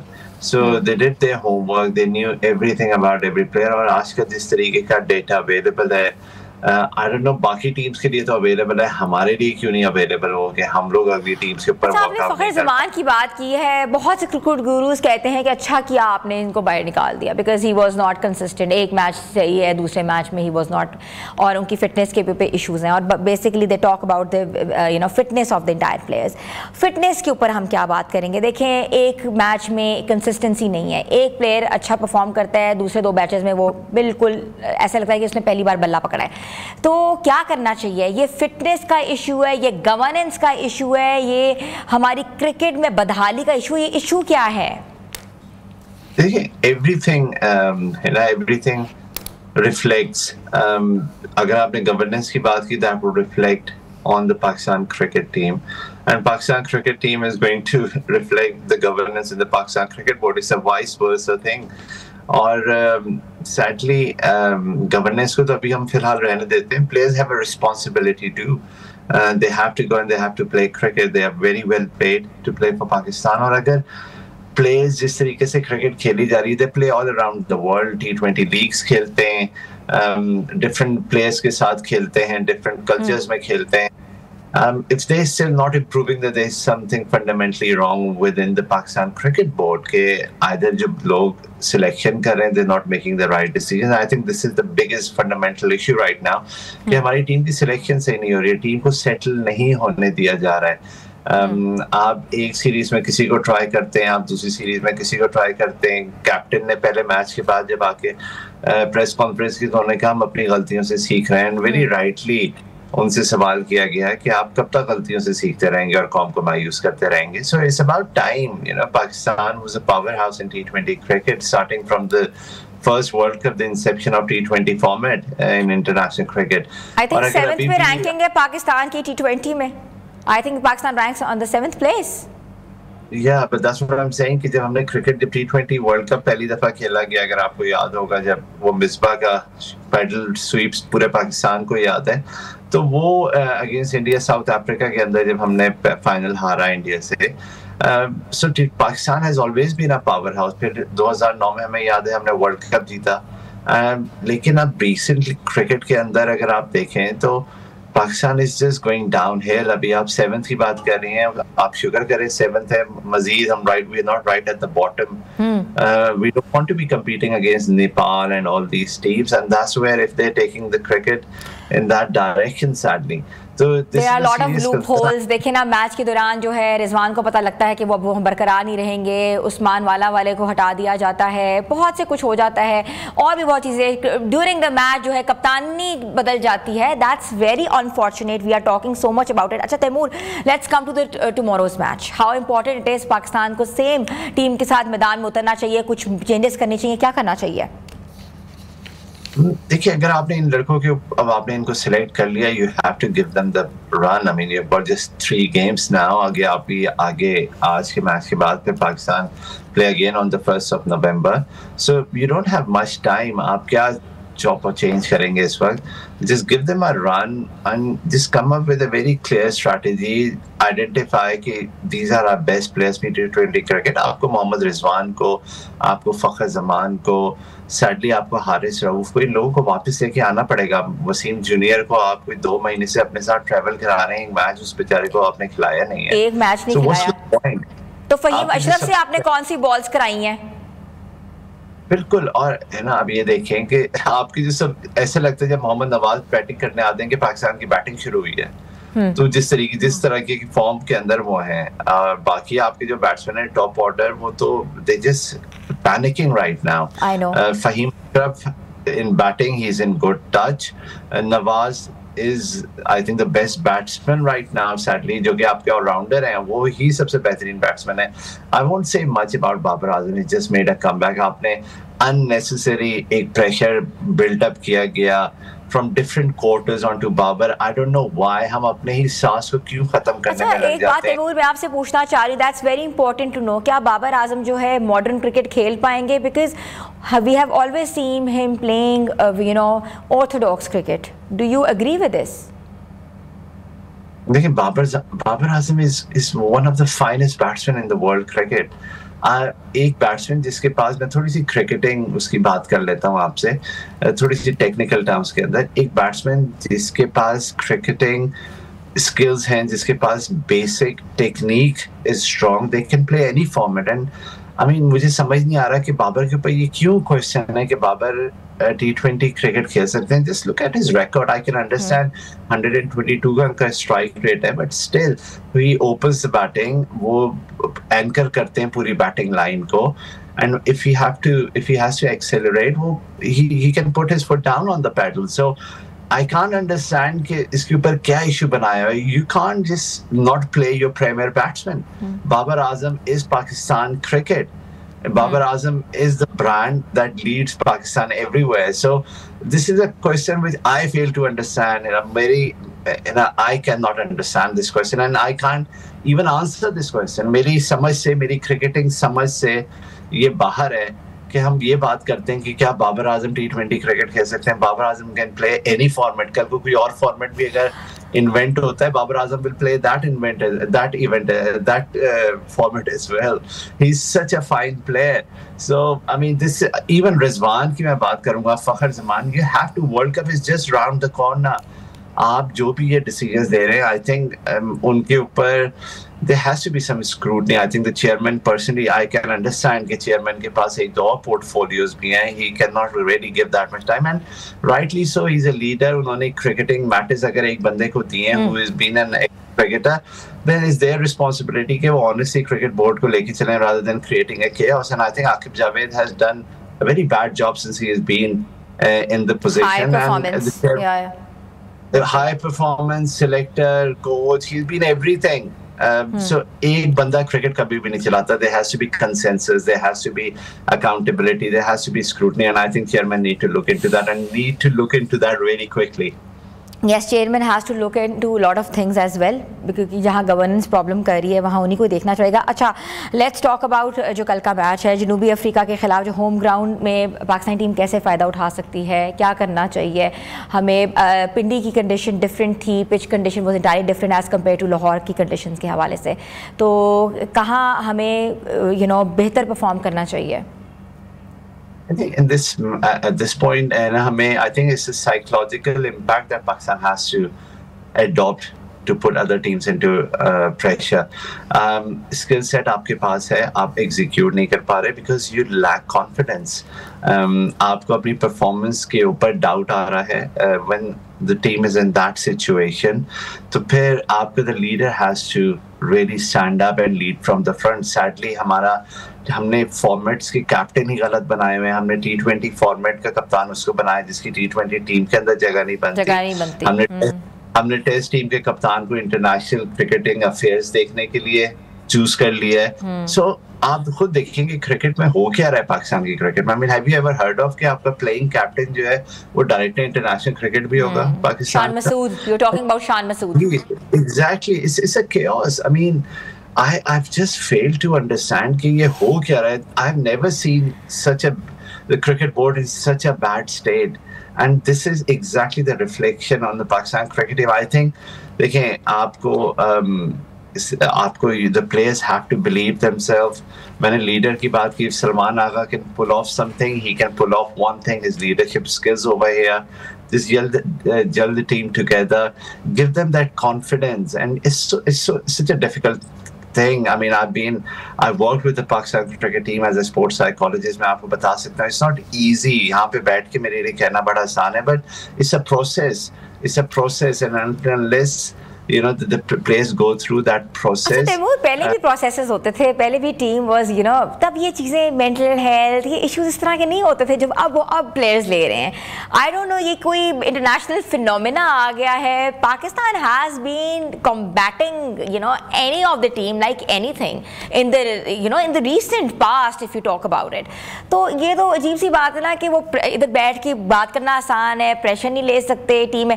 अब देखो, बाबर भी कप्तान रहे, सलमान अली आगा भी है. इस टीम का कप्तान असल में कौन है ये भी नहीं पता, किसकी बात मानी जा रही है ये भी नहीं पता, हो क्या रहा है ये भी नहीं पता. टीम जो है वो दिन ब दिन गिर रही है, डिलैपिडेटेड कंडीशंस हो रही हैं. तो इसलिए we want all the cricket gurus to comment on it. By the end of the day it's about Pakistan. Absolutely.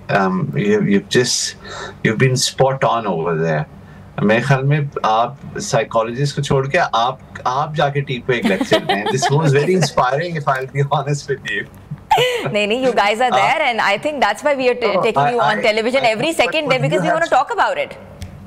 No, मेरे ख्याल में तो आपके प्रोड्यूसर को चाहिए इस प्रोग्राम को रिकॉर्ड करके खास तौर पे your bit send it to the chairman और ये पाकिस्तान टीम को सुनाया जाए. This was very inspiring, by the way, and this is exactly the problem. They need to understand कि what is, I mean, why don't they all sit together? अगर हम लोग ये बातें कर सकते हैं, they're in the middle of it. Don't they understand? Why can't they put the performances? They have got the talent, and उनके पास talent है, उनके पास, they've got everything they need. And Mike Hesson has his own philosophy. You know, of making everything not a specialist but an all-rounder. I think Salman Butt has said it very correctly about Hesson. The kind of training he's been doing with the players, so उनको खास तौर पे power hitting के लिए, sir, I mean, even in club cricket, players को वो trainings नहीं करवाई जाती. They are well advanced over there, which ये इन्होंने जो adopt की है पाकिस्तान team के अंदर. So it's a chaos, as I said. और the players now, it's up to the players. They need to pull everything together and they need to put out a brilliant performance. You know, देखें team का बनना, team का एक अच्छा combination बनने के लिए they need one good team effort, and we can only hope it's just around the corner on the next match. We are looking forward. अच्छा तैमूर, थोड़ी सी विमेंस क्रिकेट टीम के ऊपर भी बात कर लें. अभी you know पाकिस्तान की विमेन क्रिकेट टीम के ऊपर क्या बात करें, आपको पता ही है अभी तो मोहम्मद वसीम साहब को उन्होंने फारिग कर दिया, उठा दिया वहाँ से. अब पता नहीं कौन आने वाले हैं, ये नहीं पता, अभी तक कोई चीज़ ऐसे सामने नहीं आई किसका नाम सामने आ रहा है to coach women cricket team, to head that. लेकिन जनूबी अफ्रीका की विमेन क्रिकेट टीम ने जो पहली बार जो है फाइनल्स में अपनी जगह बना ली है, इंग्लैंड को उन्होंने बीट किया है. That's really really good. दोनों I think South African men team and women team are doing really good. Absolutely, a women's team especially. Men team has been consistent for a long period of time. अगर आप women's cricket देखें तो they were around the ranks of आप England, Australia और India को एक A tier में अगर आप रखती हैं tier A के अंदर, the rest of the teams were in tier B, especially in women's cricket. And South Africa just coming out, the way they have improved. They worked on their physical fitness. हमें पता है कि South Africa is naturally good fielding side. I'm talking about their women's cricket. I've been following their women's cricket, and now you know, to qualify for to win the semi-final, beat England, who were the favourites to win the World Cup. It's a big achievement, and I think it's been an inspiring performance by south African women. England जैसी team को आपने, वाकई मजबूत team को आपने 125 run से कहते हैं ना कि हराकर वाकई आपने जगह बनाई है, और ये कोई छोटी बात नहीं है. इंग्लैंड क्रिकेट हमेशा से ही you know over the top रही है, और क्रिकेटिंग नेशंस में से वो एक नेशन है. Especially in women's cricket, you're so right. और उनको हराना, it's a big achievement. I think final के अंदर आई थिंक एवरीबडी, जो भी लोग वुमेन्स क्रिकेट को फॉलो करते हैं, उनकी South Africa has become their favourite to win the world cup. At least लोगों की साइड जो है वो साउथ अफ्रीका की तरफ होगी to win the first time to South Africa to qualify for the world cup final and then to win the world cup. It will be such an inspiring thing to achieve for the nation. हमें याद है कि जब south Africa के अंदर football world cup खेला गया था, that famous story of जब रग्बी वर्ल्ड कप खेला गया था. और नेल्सन मंडेला की, अगर जिन्होंने बुक पढ़ी उन्हें पता होगा किस तरीके से Nelson Mandela used that event, called the captain over to inspire the whole nation and to unite the nation. So you know, they have a history, South Africa. अगर जिन्होंने वो बुक नहीं पढ़ी, Invictus बुक का नाम है, वो जरूर पढ़ें. It's an achievement, it's inspirational story कि टीम बॉन्डिंग क्या होती है. दूसरी टीम से तो इंस्पायर हो रहे हैं, उनकी कामयाबी को तो हम सेलिब्रेट कर रहे हैं, मगर अपनी टीम जो है, पाकिस्तान विमेंस टीम जो है, उनकी आप हालात देख लें. हालांकि एक ज़माने में when Sana Mir was the captain, it used to be performing well, अच्छी टीम्स में से एक थी. और अगर हम मेंस क्रिकेट टीम के ऊपर बात करें तो गवर्नेंस का इशू आ रहा है, because we need to have a take on this कि दोनों टीमें हमारी, women and men, are going down the drain day by day.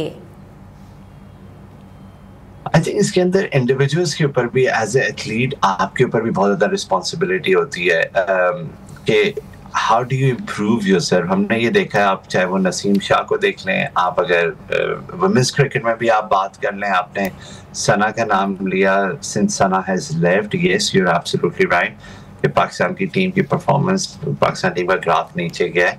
लेकिन ओवरऑल अगर आप देखें, चाहे वो मेंस क्रिकेट हो चाहे वुमेन्स क्रिकेट हो, जो इंडिविजुअल क्रिकेटर्स हैं, एथलीट्स हैं, उनके ऊपर भी रिस्पॉन्सिबिलिटी है to improve their game in of time.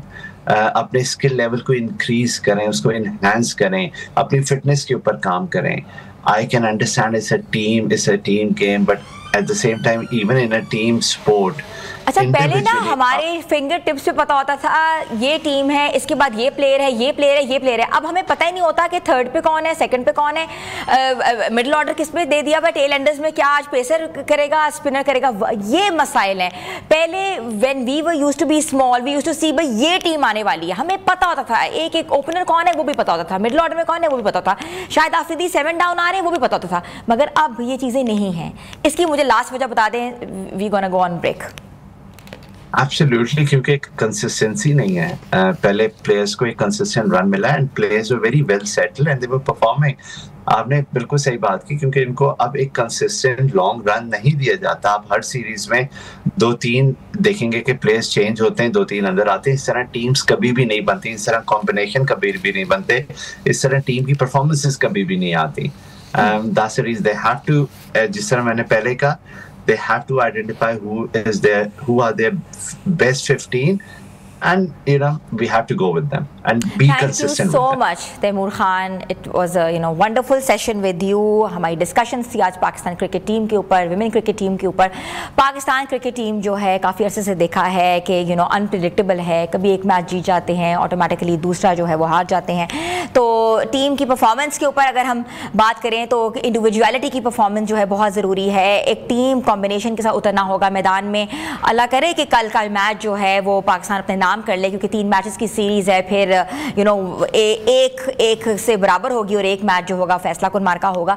तो पाकिस्तान क्रिकेट टीम के ऊपर हमने बहुत से क्रिटिक्स को बुलाया है। रोज़ हम बात कर रहे हैं क्या क्या करना चाहिए, गवर्नेंस के ऊपर बात की है, स्ट्रक्चर के ऊपर बात की है, और हर वक्त चेंजेस लाना ज़रूरी नहीं है। कंसिस्टेंसी बहुत मैटर करती है और पोजिशनिंग बहुत मैटर करती है। किस पोजिशन पर कौन सा प्लेयर खेल रहा है उसकी वहाँ बहुत ज़रूरत होती है। ज़रूरत के साथ साथ जो होती है उसको पता होता है कि उसकी वो कहाँ स्ट्राइक रोटेट कर सकता है, कहाँ वो किस स्पिनर को खेल सकता है, कहाँ वो फास्ट बॉलर को खेल सकता है। तो प्लीज़ चेंजेस मत करें, टीम को संभाला दें, क्योंकि bye the end of the day it's for Pakistan. छोटी सी ब्रेक पे जा रहे हैं, ब्रेक के बाद हम वापस आते हैं, आप लोग हमारे साथ रहें।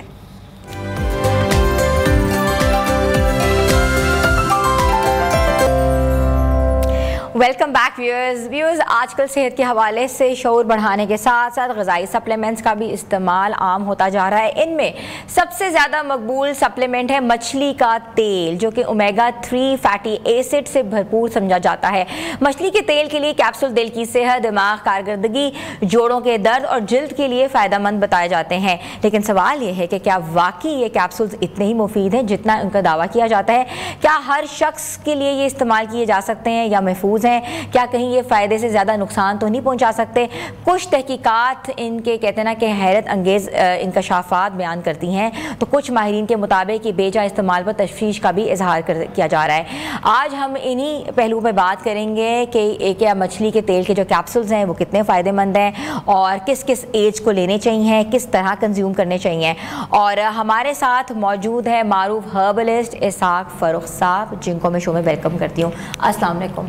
वालेकुम अस्सलाम जी, कैसे हैं सर आप? अल्लाह का शुक्र, ठीक ठाक, खैरियत अल्हम्दुलिल्लाह। अच्छा सर, मुझे ये बताएं कि मार्केट में मछली के तेल के जो कैप्सूल्स हैं वो आम मिल रहे हैं, ठीक है, और सर्दियों में ये कहा जाता है कि इसको कंज्यूम करना चाहिए और इसकी डिमांड भी बढ़ जाती है, और कहते हैं कि बच्चों को भी दो, कॉड लिवर ऑयल के नाम से भी ये जाने जाते हैं। तो आप क्या समझते हैं ये कैप्सूल्स मुफीद हैं और कब कब किन किन के लिए मुफीद हैं?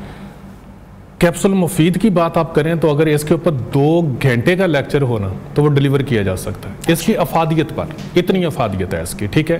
किन किन को दिए जा सकते हैं? हर एज में दिए जा सकते हैं, इसका कोई मसला नहीं। बाकी यह कि किन को नहीं दिए जा सकते वो मैं आखिर पर बताता हूँ। इसकी अफादियत के बारे में अगर मैं सवाल करूं, जैसे आपने अभी बताया है आपने कि ओमेगा 3 फैटी एसिड्स हैं इसके, ये एक सभी जानते हैं, लेकिन अगर इसको रिसर्च बेस पर देखें तो इसके अंदर 2 अमाइनो एसिड्स होते हैं, DHA और EPA। अब ये दोनों अमाइनो एसिड जो हमारी ज़िंदगी में हमें बाहर से ही लेने पड़ते हैं, खुराक से हमें किसी और नॉर्मल जो खुराक आते हैं उसमें हमें नहीं मिलते, हमें ये बाहर से लेने पड़ते हैं। और इससे मज़े की बात यह है कि दोनों अमाइनो एसिड जो है वो इसके अंदर मौजूद होते हैं। अब ये अगर मैं दिमाग से शुरू करूँ तो सबसे पहले जो अल्ज़ीमर के डिजीज़ होते हैं जिनको भूल जाते हैं, जैसे बात करते करते उसके बाद कहते हैं यार वो क्या कह रहा था, यानी कि उनकी लोड शेडिंग हो जाती है कि बीच में भूल जाते हैं। उन लोगों के लिए, पार्किंसन डिजीज़ के लिए, मल्टीपल स्क्लेरोसिस के पेशेंट के लिए ये इंतहाई ज़बरदस्त होते हैं, क्योंकि इसके अंदर जो न्यूरॉन्स होते हैं उनके अंदर जो पैगाम चलता है उनकी रवानगी को बरकरार रखते हैं। न्यूरॉन के ऊपर होती है शीत होती है, माइलिन शीत, ये उसको रिपेयर करते हैं, याददाश्त को बहुत बेहतर करते हैं, और सिर्फ याददाश्त को नहीं बल्कि आपके दिमाग को भी ये प्रोटेक्ट करते हैं, क्योंकि दिमाग के अंदर जो 60% हमारे है ना वो चर्बी ही होती है, और ये उसको बहुत ज़्यादा अच्छे तरीके से ये रिपेयर करता है और आपकी याददाश्त को बहुत अच्छे तरीके से बढ़ाता है। अगर आगे से हम चले कि आपका दिल है, बहुत से लोग अभी ये एक हार्वर्ड की जो यूनिवर्सिटी है उसकी एक अमेरिकन जर्नल है, उसका जो डाइटिशियन के नाम होता है प्रिंट होता है, उसके अंदर था कि 25% जो मछली का तेल इस्तेमाल करते हैं, कैप्सूल इस्तेमाल करते हैं, उनके 25% जो है ना हार्ट अटैक होने के चांसेस जो हैं वो कम हो जाते हैं, ठीक है, डिक्रीज हो जाते हैं, क्योंकि इसके अंदर जो होता है वो सेल को रिपेयर करने की बहुत ज़्यादा ताकत होती है। आप जो हार्ट के जो मेम्ब्रेन्स होती हैं, उनके जो सेल होते हैं उसको ये रिपेयर करता है। मैं बहुत सादा ज़बान में बता रहा हूँ ताकि ये लोग आसानी से समझ सकें। उनको रिपेयर करता है, और उनकी कुछ लोग ऐसे होते हैं कि जिनकी धड़कन जो है ना वो कभी तेज़ कभी कम, हार्ट रेट ऊपर नीचे हो रहा है, ऊपर नीचे हो रहा होता है। अब अगर हार्ट रेट ऊपर नीचे हो रहा हो तो उसके लिए भी जो मछली के तेल के जो कैप्सूल्स होते हैं ये बहुत ज़बरदस्त होते हैं। तो मेरे ख्याल में अगर इसको हम हर्बल में हम जैसे यूज़ करवाते हैं तो हम अर्जन की छाल लेते हैं। अर्जन की छाल का कैप्सूल जो है वो 1000 mg का सुबह और शाम में इस्तेमाल करवाते हैं, और साथ हम ये दोपहर के टाइम पर मछली का तेल का कैप्सूल करवा देते हैं। तो बहुत सी चीज़ों के बारे में, ये डिजीज़ के बारे में जो है वो बचा जा सकता है, क्योंकि अर्जन की छाल जो है ना ये डायलेट करती है और आपकी जो कैपिलरीज होती है उनको डायलेट करती है, उनकी सख्ती को ख़त्म करती है, और मछली का तेल जो है उनको रिपेयर करता है। दोनों कम्बिनेशन में ये इंतहा का फ़ायदा देते हैं और हार्ट के लिए भी ये बहुत अच्छे होते हैं। और दूसरी तरफ अगर आऊँ तो फीमेल जो स्किन के लिए, अपनी स्किन के लिए बहुत ज़्यादा कॉन्शियस होती हैं कि मैं एज ना हो, मुझे जूरिया ना पड़े, ये एंटी एजिंग जो इफेक्ट जो है वो बहुत ज़बरदस्त रहती है। तो मछली का तेल का जो कैप्सूल है इसकी अफादियत जो है वो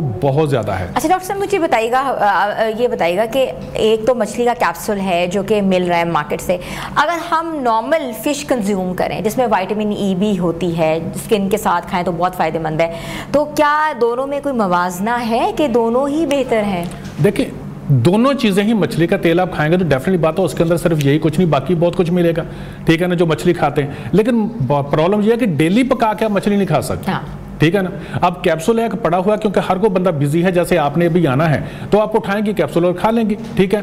तो अब मछली जो है ना पका के रोजाना खाना मुश्किल होती है, अफादियत वही उसकी होती है, लेकिन वो रोजाना पकाकर हम नहीं खा सकते। जब उसमें से तेल निकला और मैं कहूँ कि नहीं जी उसकी अफादियत नहीं है, तो एक जैसी होती है। लेकिन कैप्सूल खाना इसलिए आसान होता है कि इसको इजीली कंज्यूम किया जा सकता है, इजीली उसको लिया जा सकता है, बस उठाए और बस खा के चले गए। अच्छा, तो इससे जो फीमेल एग प्रोडक्शन के ऊपर जो है रिसर्च, वो क्या आई है इस कैप्सूल से? है ना, ये बहुत ज़बरदस्त चीज़ है इसकी। मैं अपनी उन रिक्वेस्ट करूंगा उन माँ बहनों से कि जो अपने आप को डॉक्टर्स ने ये कह दिया ना कि आप 30 साल की हो गई और बूढ़ी हो गई हैं, वो कतन परेशान ना हो। अमेरिका के अंदर 50 साल की 60 साल की औरत बच्चे पैदा करी, और हमारे बदकिस्मती है कि 30 साल की हकीकत बात है ना। अब देखें, मैं आपको अगर फर्ज किया किसी को आकर कहूँगा 30 साल की लड़की है, मैं उसको कहूँ कि अब आपकी उम्र गुजर गई है, वो साइकोलॉजिकली तौर पर ही बूढ़ी हो जाएगी, ठीक है ना। उसको हमारे यहाँ फरूख साहब यही कॉन्सेप्ट है कि 30 से 40 साल तो बूढ़ी हो गई, आंटी बन गई, अब तो मैं क्या कर सकती हूँ? नहीं नहीं नहीं, ऐसा कुछ नहीं, ऐसी बात है। आप अपने आप को फिट रखें तो सारा कुछ ही होता है। इसके लिए जो एग्स है ना, एग्स के लिए जी ADHA होता है जी, ठीक। इसके अंदर मैंने पहले बताया कि DHA होता है, कि जो एग्स की जो मेम्ब्रेन होती है उसको प्रोटेक्ट करने में, उसको बनाने में मछली के तेल का बहुत बड़ा करैक्टर है। अच्छा। बहुत बड़ा करैक्टर है। इसके लिए इनको ये ओवरीज के फंक्शन को इंप्रूव करता है, ना ही सिर्फ उसको, ओवरी के फंक्शन को इंप्रूव करता है। और जिन माँ बहन बच्चियां जो होती हैं, अब मुझे बदकिस्मत ये है कि हमारी जो मेडिकेशन है और जो हमारी खुराक जो है, इसने हमें बर्बाद कर दिया। और मैं अभी प्रेग्नेंट लेडी पर भी बात करूंगा, क्योंकि जब बच्ची मां के पेट में होती है तो उस वक्त क्या होता है, इनको इस्तेमाल करना चाहिए। उसके लिए मैं फार्मूलेशन आपको बता देता हूं, जबरदस्त फार्मूलेशन है। सतावर, ठीक है, अर्जुन की छाल, ठीक है, सुहांजने के पत्ते, असगंध नगौरी। सुहांजना एक ऐसी चीज है CAQ10 जो अंडे को बनाता है। ये आपको आर्टिफिशियल तौर पर बहुत सी प्रोडक्ट्स के अंदर ये न्यूट्रास्यूटिक जो बना के दे रही हैं, लेडी डॉक्टर लिख रही हैं, लेकिन उससे कहीं ज़्यादा अच्छा सुहाजने के पत्तों में होता है, सुहाजने की छाल में होता है, जो इजीली अवेलेबल में हो सके। ठीक है जी, इन चारों चीज़ों को ले लें, बारीक पीस लें, 1000 mg का कैप्सूल सुबह दोपहर शाम खाना खाने के बाद खाएं, और दोपहर के टाइम पर एक कैप्सूल जो है वो मछली का तेल का लें। इंशाअल्लाह ताला अज़ीज़ अल्लाह की तरफ से रहमत होगी कि उनके जो एग्स हैं वो मैच्योर होंगे और वो बिल्कुल सही तरीके से बनेंगे, उनका डीएनए भी अच्छा होगा और वो सही बनेंगे। अब जी अक्सर देखा है कि एग्स जो है वो कहते हैं कि छोटे हैं, जो एग्स का जो एक लेवल होता है, एक मुझे तो इतना आइडिया नहीं है, लेकिन वो बिल्कुल नहीं होता, तो उसके हिसाब से क्या वो भी उनको भी यही करना चाहिए? बिल्कुल। स्टावर जो है ना, स्टावर जो होता है ये इसके साथ CO-Q10 को प्रमोट करता है कि मजीद बेहतर हो। ठीक है जी। अब सुहाजने के अंदर और ये DHA जो है इसको जब लेंगे तो एग्स को मैच्योर करेगा। और असगंध नगौरी एक जिसको इंडियन जो है वो जिनसंग कहा जाता है, ये हमारे यहाँ पर मिलने वाली आम जड़ी बूटी है और इंतहा की फायदेमंद है, जिनसंग से कहीं ज़्यादा इसके अंदर ताकत है। ठीक है, अगर ये इस्तेमाल करें तो इनके एग्स जो हैं अगर छोटे हो रहे हैं, मैच्योर नहीं हो रहे, तो वो मैच्योर भी होंगे। तो अक्सर जो IVF फेल हो जाते हैं, जो खवातीन आती हैं 3-3 IVF फेल हो गए, 4-4 IVF फेल हो गए, जी एग्स ही नहीं बने या एग्स बने तो मैच्योर नहीं हुए, तो फिर उनको तो ये सब कुछ करना चाहिए। लेकिन बदकिस्मत ये है कि डॉक्टर सबसे पहले फीमेल ने लेडी डॉक्टर या डॉक्टर के पास जाना है। उसने हमारे पास तो उस वक्त आना है जब उसको बिल्कुल लोटा लटा गई। ठीक है ना। अब मसला ये होता है कि डॉक्टर्स बताते नहीं है उसको। हाँ। उन्होंने पता होता है कि हमारे 20-25 लाख रुपया लेना IVF का, 12-13 लाख रुपया हमारा तो ज़ाय हो जाएगा, वो कभी नहीं बताएंगे। वो मेडिसिन देते हैं, फिमारा वगैरह ऐसी चीजें देते हैं जिनके साथ ओवरीज फेल होता है और AMH डाउन होता है, लेकिन इसके साथ उनका AMH भी इंप्रूव होगा और एग्स भी इंप्रूव होंगे। और दूसरी मैं खास रिक्वेस्ट करूंगा प्रेग्नेंट लेडी से, अल्लाह रब्बुल इज्जत ने माओ को बच्चे पैदा करने के लिए सलाहियत दी है जो हमारी सोच से बाहर है, कि जब बच्ची माँ के पेट में होती है, जरा बात गौर से सुनने की है, जब बच्ची छोटी माँ के पेट में होती है और उसकी उम्र 5 से 6 माह होती है, तो उसकी ओवरीज के अंदर यानी कि बच्ची की ओवरीज के अंदर 6 से 7 मिलियन एग्स होते हैं, यानी कि 60 से 70 लाख अल्लाह ताला ने अंडे उस बच्ची के अंदर दिए होते हैं जो अभी माँ के पेट में है। लेकिन जब माँ खुराक से ही नहीं खाती, क्योंकि हमारे बदकिस्मती ये होती है कि अगर तो बेटा है तो बाप ने बड़ी अच्छी खुराक खिला दी, मेरा शेर पुत्र आएगा, अगर बेटी है ना कोई चक्कर नहीं, अगर माँ से ही आगे नस्ल चलनी है, अगर उस वक्त माँ अपने खुराक का ध्यान रख ले तो मैं कहता हूं कि यकीन करें कि अगर मछली का तेल है, अपने डॉक्टर के मशवरे से उनका खून, क्योंकि ये खून पतला करती है, मशवरे से एक कैप्सूल लेना शुरू कर दे। और दूसरी बात यह है कि असगंध नगौरी है, सुहांजना है, स्टावर है, ठीक है नहीं, ऐसी तमाम चीज़ें, चिया सीड है, अलसी के बीज हैं, तमाम ऐसी चीज़ें जो उसके अंदर बेहतर कर सकती है, इसको बहुत लंबी इसकी है, वो ज़रूर इस्तेमाल करें। लेकिन उस वक्त जब इस्तेमाल नहीं करते हैं, बच्ची पैदा होती है, फिर उसका हाथ में से शापर ख़त्म नहीं होता, दवाइयाँ होती हैं सारी की सारी बस उसके अंदर। लेकिन इसके अंदर एक और चीज़, ये हिना के कहने पर बता रहा हूँ, क्योंकि हिना ने मुझे जोर दिया था कि मेरे देखने वालों को ज़रूर बताइएगा कि इनको बहुत प्यार करते हैं आप इनसे। CRP जी, सी रिएक्टिव प्रोटीन, ये किसी भी मेडिसिन से ख़त्म नहीं होता। डॉक्टर्स इसके लिए स्टीरॉयड देते हैं, जोड़ों के दर्द हों तभी CRP बढ़ता है, दिल के अंदर अगर प्रॉब्लम हो, इन्फ्लामेशन हो, मायोकार्डिटिस हो जाए तब भी ये CRP बढ़ जाता है। ये मुख्तलिफ चीज़ों में बढ़ जाता है। टाइम कम होता है इसलिए बहुत शॉर्ट बात आ रहा हूँ। आप रोज़ाना दोपहर के टाइम पर मछली का तेल के कैप्सूल ले लें, सुबह और शाम बरहम डंडी, इसका कैप्सूल बरहम डंडी बाजार से आम मिल जाती है। ये वो फार्मूलेशन है कि मैंने हजारों मरीजों का CRP नेगेटिव किया है अल्हम्दुलिल्लाह। इसी फार्मूलेशन के साथ इस्तेमाल कीजिएगा, दुआ में याद रखेंगे। बरहम डंडी, हाँ जी बरहम डंडी, और हिना को दुआएं देंगे आप जिसके कहने पर बता रहा हूँ। बरहम डंडी, ठीक है, वो बहुत इफेक्टिव है। ये मैं फार्मूलेशन जो बता रहा हूँ, स्टीरॉयड से बच जाएंगे। बरहम डंडी का कैप्सूल सुबह और शाम, इसके साथ थोड़ा सा पेट खराब होता है, परेशान नहीं होना। और दूसरी इसके साथ और क्या करेंगे, 100 ग्राम हल्दी और 10 ग्राम उसके अंदर काली मिर्च, ये डालें, बारीक पीस लें, 1000 mg के कैप्सूल सुबह और शाम इस्तेमाल करें। इंशाल्लाह ताला कुछ देर इस्तेमाल करेंगे, सी रिएक्टिव प्रोटीन जो है वो इंशाल्लाह नेगेटिव होना शुरू हो जाएंगे इंशाल्लाह। बहुत जबरदस्त है इसहाक साहब। अच्छा इसहाक साहब, मुझे ये भी बताइएगा कि आपने कहा कि जिन लोगों को नहीं खाने चाहिए वो लोग कौन से हैं? वो होते हैं कि जिनका खून जो है वो पहले ही पतला करने के लिए मेडिसिन खा रहे होते हैं, लोप्रिन वगैरह खा रहे होते हैं, उनका खून बहुत पतला, क्योंकि ये मछली का तेल का कैप्सूल जो है ये खून को पतला करता है। खून के अंदर जो प्लेटलेट्स होते हैं, जिन लोगों को डेंगू हुआ हो उनको नहीं इस्तेमाल करना चाहिए। अच्छा। क्योंकि डेंगू में भी खून जो होता है वो ब्लीडिंग होने लग जाती है। अगर वो इसको इस्तेमाल करेंगे तो उनका खून ज्यादा पतला हो जाएगा। जब खून ज्यादा पतला हो जाएगा तो कहीं से ब्लीडिंग हो सकती है। इसलिए ऐसे लोगों को मछली का तेल इस्तेमाल नहीं करना चाहिए। जो लोग लोप्रिन ले रहे हों या ऐसी कुछ चीजें खून को पतला करने के लिए मेडिसिन ले रहे हों, उन लोगों को कतई इस्तेमाल नहीं करना चाहिए। और दूसरी बात ये, मछली के तेल का सुन करना, अमूमी लोग क्या करते हैं कि खुला तेल इस्तेमाल करने लग जाते हैं। खुला तेल कतई इस्तेमाल ना कीजिएगा। अच्छा, मछली का खुला तेल नहीं इस्तेमाल करना, क्योंकि अगर तो बिल्कुल फ्रेश है तो ठीक, लेकिन अगर वो पड़ा हुआ है खुला, अब उसके अंदर ऑक्सीजन जब लगेगी तो वो ऑक्सीडाइज हो जाएगा।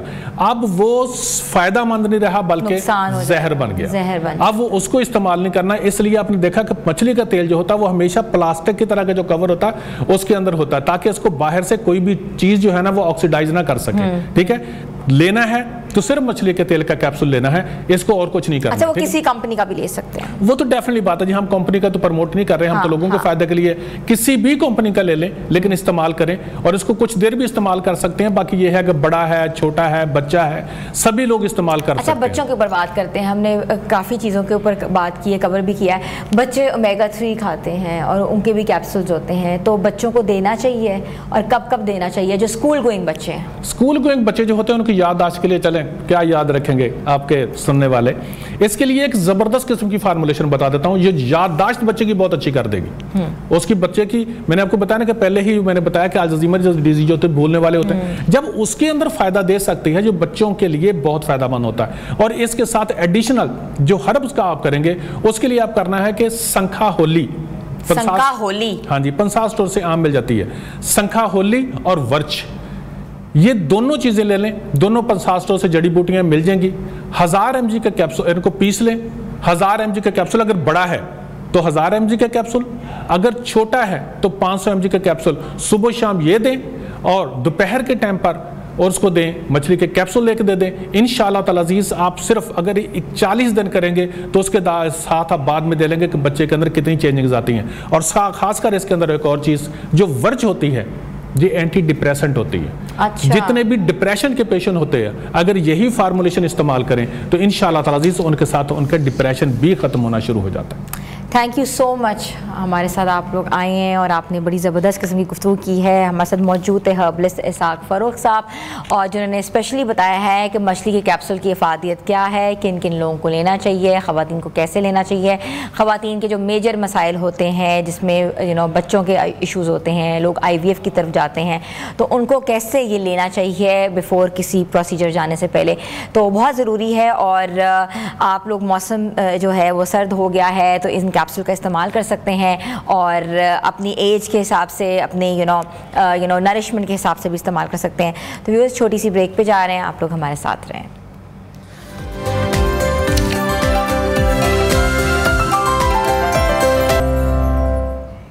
व्यूअर्स, तलाक के मुआहदे तो आपने बहुत देखे होंगे, कभी जायदाद, कभी नानो नफ़का, कभी बच्चों की कफ़ालत पर बहस। लेकिन आज की खबर कुछ अलग है, बल्कि यूँ कहिए कि अनोखी है। तुर्की के शहर इस्तांबुल में एक तलाक का मुआहदा खबरों की जीनत बन गया है, और वजह कोई जेवर, मकान या गाड़ी नहीं है, बल्कि 2 मासूम बिल्लियाँ हैं। अच्छा, पहले मैं समझी थी कोई बच्चे होंगे, मगर वो बिल्लियाँ निकली हैं। जी हाँ, इस मुआहदे में ये खुसूसी जो है शर्त रखी गई है कि शौहर अपनी साबका अहलिया की बिल्लियों की देखभाल और खर्च अदा करता रहेगा। और दिलचस्प बात यह है कि यह शर्त साबिक शौहर ने खुद रज़ाकाराना तौर पर कबूल की है। तफसीलात के मुताबिक बिल्लियां साबका अहलिया के पास ही रहेंगी, जबकि साबिक शौहर हर 3 माह बाद तकरीबन 10,000 तुर्की लीरा यानी पाकिस्तानी करेंसी में लगभग 1.5 लाख रुपए इन बिल्लियों के खाने, इलाज और देखभाल के लिए अदा करेगा। ये अदायगी 10 साल तक जारी रहेगी, और या फिर जब तक बिल्लियां जिंदा रहेंगी। और इसमें एक कानूनी पहलू पहलू भी शामिल है कि ये रकम हर साल तुर्की की महंगाई की शरह के मुताबिक जो है बढ़ाई जाएगी। कवानीन जो हैं कानूनी माहिरीन के मुताबिक तुर्की में पालतू जानवरों को अभी तक भी जो मूवेबल प्रॉपर्टी के तौर पर जो है देखा जाता है, लेकिन हालिया बरसों में अदालतें और वकला जानवरों की फलाह बहबूद को इंसानी जिम्मेदारी के तौर पर तस्लीम करने लगी हैं। ये केस अब एक नया रुझान समझा जा रहा है जहाँ तलाक के मुआहदे सिर्फ इंसानों की जिम्मेदारियों नहीं हैं बल्कि जानवरों की देखभाल और जज्बाती वाबस्तगी को भी अहमियत दी जा रही है।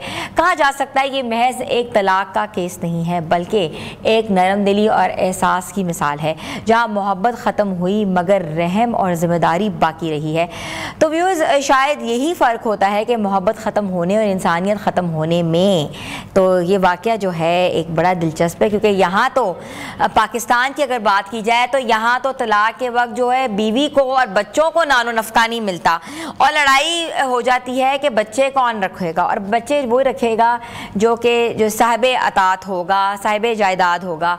और नॉर्मली जो है जो ख़वातीन बच्चे रखती हैं उनको नानो नफ़का की ज़िम्मेदारी जो है मर्द पे होती है, लेकिन अक्सर मर्द जो हैं हमारे यहाँ हमारे इस माशरे में वो कहते हैं ना कि सुखदोश हो जाते हैं, वो बिल्कुल नहीं देते, वो कहते हैं जी हमारी ज़िम्मेदारी गई, अब तुम पालो, तुम्हारा काम पाले। मगर यहाँ तो कहते हैं कि जानवरों के हकूक़ भी हैं, तो कितना अच्छा सिस्टम है और समाजी ज़िम्मेदारी है, ह्यूमैनिटेरियन ग्राउंड्स है और रहम दिली की बहुत उम्दा मिसाल है कि यहाँ जो है मिसाल ये है कि यहाँ जो जानवर हैं उनके भी हकूक़ हैं। यहाँ पाकिस्तान में अल्लाह ताला ऐसा ही करे कि पाकिस्तानी जो है उनके हकूक़ के ऊपर जो है स्पेशल लेजिस्लेशन की जाए, इंसानों के हकूक़ों के ऊपर बात की जाए, मगर वहाँ तो जानवरों के हकूक़ के ऊपर भी इतनी ज़बरदस्त किस्म की बातें हुई हैं तो कि एक ज़बरदस्त मिसाल जो है सामने आई है। और ऐसे अनोखे जो वाक़यात होते हैं ना वो एक माशरे की जो है अक्कासी करते हैं कि माशरा जो है किस तरीके से है, किस तरह जो है वो गामजन है। तो व्यूअर्स, आज का प्रोग्राम आपको कैसा लगा? आप अपना फ़ीडबैक ज़रूर दीजिएगा। इसलिए मैं फ़ीडबैक के बारे में पूछती हूँ क्योंकि आपका जो फ़ीडबैक है वो हमारे लिए ना जो एक पॉजिटिविटी भी लाता है और हमारे चेहरों को कहते हैं ना कि उस पर एक स्माइल भी लाता है और हम अपने प्रोग्राम को बेहतर से बेहतर करने की कोशिश भी करें और आगे आने वाले दिनों में आप देखेंगे कि जो बेहतरी नज़र आएगी आपको। और व्यूअर्स, कल मिलेंगे नए प्रोग्राम के साथ। अपनी होस्ट हिना सलमान को इजाज़त दें, तब तक के लिए अल्लाह हाफिज़।